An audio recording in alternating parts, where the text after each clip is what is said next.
Et autre sujet d'actualité, le département d'État américain a notifié le Congrès d'une vente d'armes à Taïwan d'une valeur de 1,83 milliard de dollars, et ceci malgré la forte opposition de Beijing et l'éventualité que cela ne porte atteinte aux relations sino-américaines.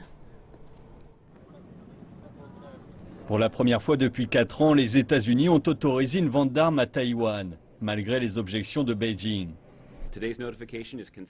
La notification d'aujourd'hui est conforme à la loi sur les relations avec Taïwan et au soutien des États-Unis envers l'aptitude de Taïwan à maintenir des capacités de défense suffisantes. L'accord prévoit l'envoi d'1,830 milliard de dollars de matériel militaire à Taïwan, 2 frégates de la marine américaine équipées de 13 systèmes de défense anti-navires Phalanx, 769 missiles anti-chars TOW, 208 lance-missiles anti-chars Javelin et 250 missiles Stinger, en plus de systèmes de visée électronique, de munitions et d'équipements divers. L'accord n'inclut ni avions de chasse, ni système d'armement plus sophistiqués. Cette vente survient alors que les États-Unis et la Chine connaissent quelques tensions au sujet de la cybersécurité de la mer de Chine méridionale. Beijing a émis une plainte auprès des diplomates américains et va prendre toutes les mesures nécessaires pour bloquer l'accord, ce qui inclut des sanctions contre les sociétés impliquées dans la vente.